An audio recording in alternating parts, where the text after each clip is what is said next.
अस्सलाम वालेकुम नाजरीन, मैं हूं मुदस्सिर गुराया और आप मेरा यूट्यूब चैनल देख रहे हैं। जैसा कि मैंने आपको 1 दिसंबर को यानी कि आज से 2 दिन पहले ये एक मुसद्दका इतला दी थी कि चौधरी सऊद ग्रुप और चौधरी साद ग्रुप जो है ये पीटीआई को ज्वाइन करने वाला और इन लोगों की पीटीआई की मरकज़ी क़यादत के साथ जो है वो खुफिया बातचीत जारी है। मेरी इस खबर को जो है वो 3 दिसंबर की मुलाकात ने सच साबित किया और मैंने हमेशा की तरह आप लोगों को वक़्त से पहले ख़बर दी। नाज़रीन, मैंने आपको बताया था कि चौधरी सऊद ग्रुप जो है वो उसकी राहें नून लीग से जुदा हो चुकी और वो बहुत जल्द पीटीआई को ज्वाइन करने जा रहा और मेरी ये ख़बर सच साबित हुई और 3 दिसंबर को जज्जा हाउस में चौधरी सऊद मजीद और खालिद महमूद जज्जा साहब की कौमी असम्बली के साबिक स्पीकर और पाकिस्तान तहरीक इंसाफ के मरकज़ी रहनुमा असद कैसर साहब से मुलाकात हुई। और इस मुलाकात की अंदरूनी कहानी तो मैं आप लोगों को बताऊंगा और इस मुलाकात में क्या बातचीत हुई, क्या अहदो पैमा एक दूसरे से लिए गए, ये कहानी मैं आपके सामने शेयर करूंगा। लेकिन इससे पहले मैंने पिछले वीलॉग में आपको बताया था कि कमल शोज़ब साहिबा जो कि एक इम्पोर्टेड उम्मीदवार के तौर पर यजमान की वहाँ पे मुसल्लत की जा रही हैं और हमें ये इम्पोर्टेड उम्मीदवार किसी भी सूरत में काबिल कबूल नहीं। नाज़रीन, इस वीलॉग के बाद मेरे साथ यजमान के कुछ सीनियर सहाफ़ियों ने भी रब्ते किए, कमल शोज़ब साहिबा की मीडिया टीम ने भी मुझसे रब्ता किया और तहरीक इंसाफ बहावलपुर की आला क़यादत के कुछ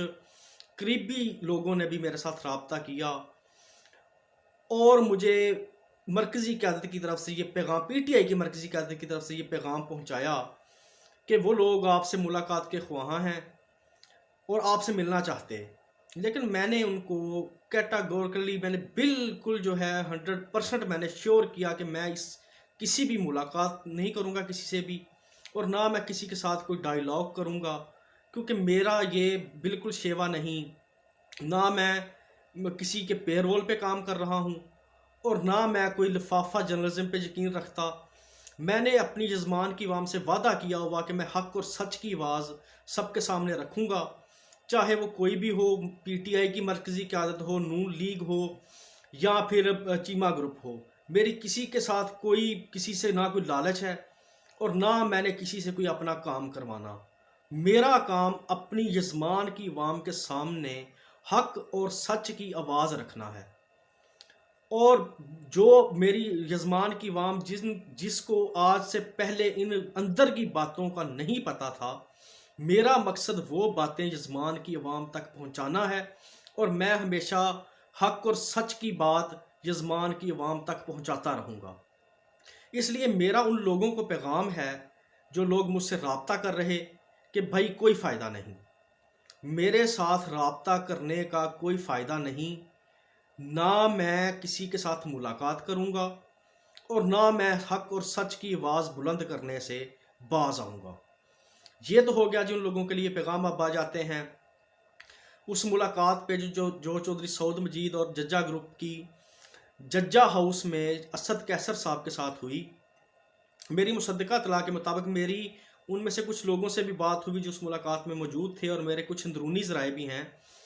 उस मुलाकात के मुताबिक चौधरी सऊद मजीद साहब ने असद कैसर साहब को 2008 के इलेक्शन से लेके 2018 के इलेक्शन तक अपनी कारकर्दगी बताई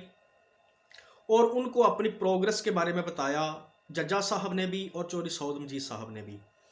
और असद कैसर साहब को उन लोगों ने ये बताया कि हमने 2008 में चौधरी परवेज़ लाई को शिकस्त दी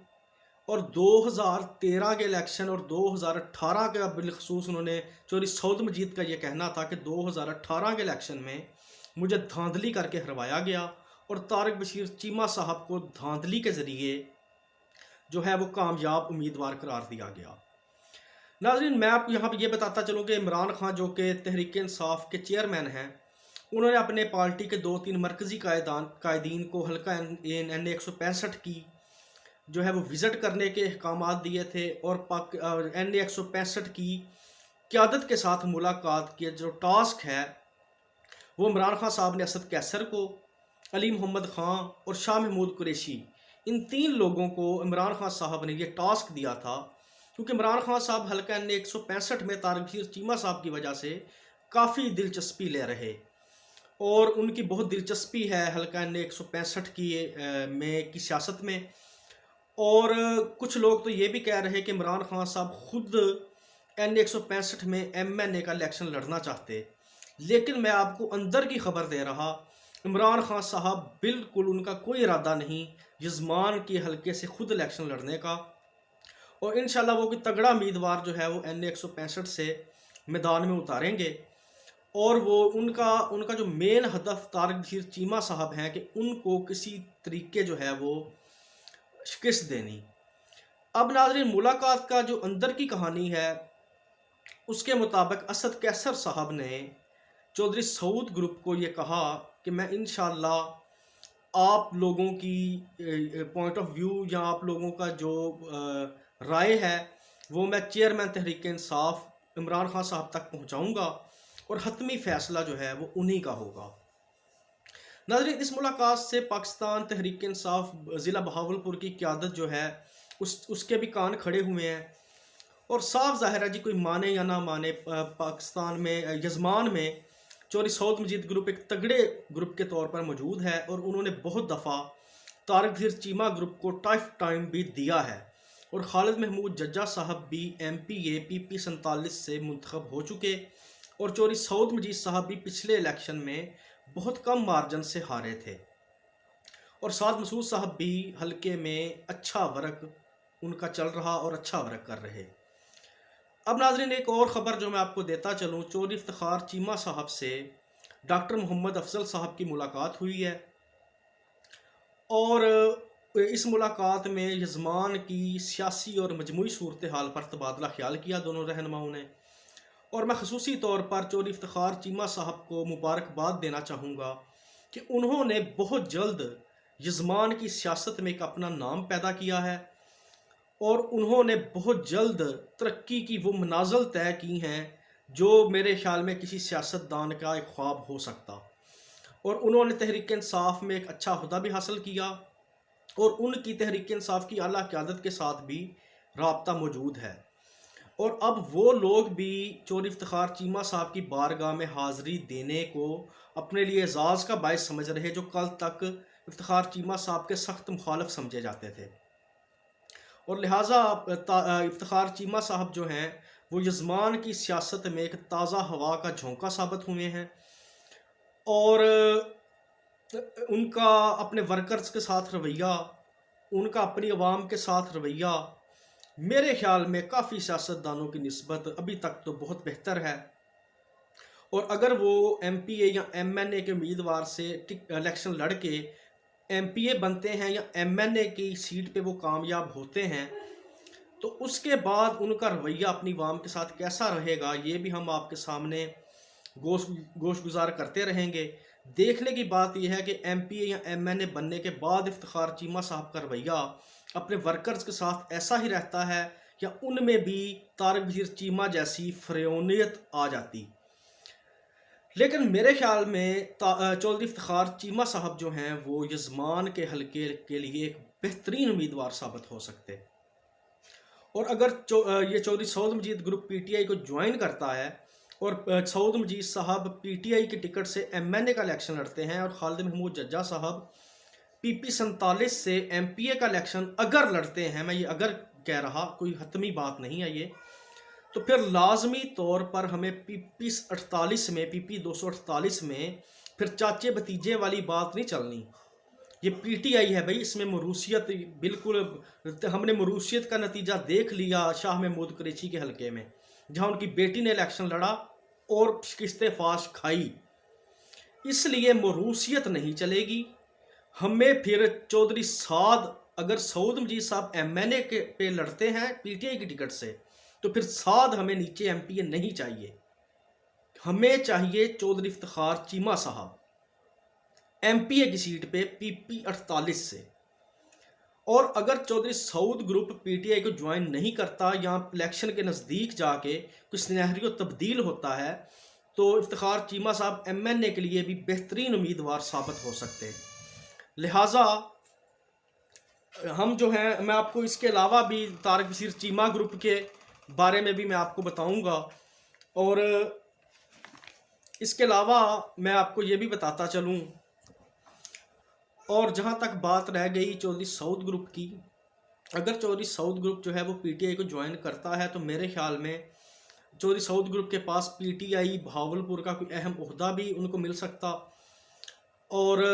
पीटीआई की मरकज़ी क़यादत जो इस टाइम मौजूदा क़यादत है वो भी इस मुलाकात से काफ़ी जो है वो परेशान हमें नज़र आ रही। इसके अलावा नाजरीन, तारक बशीर चीमा साहब, जैसे मैंने आपको बताया था कि वो अपने पुराने पैनल से ही इलेक्शन लड़ेंगे,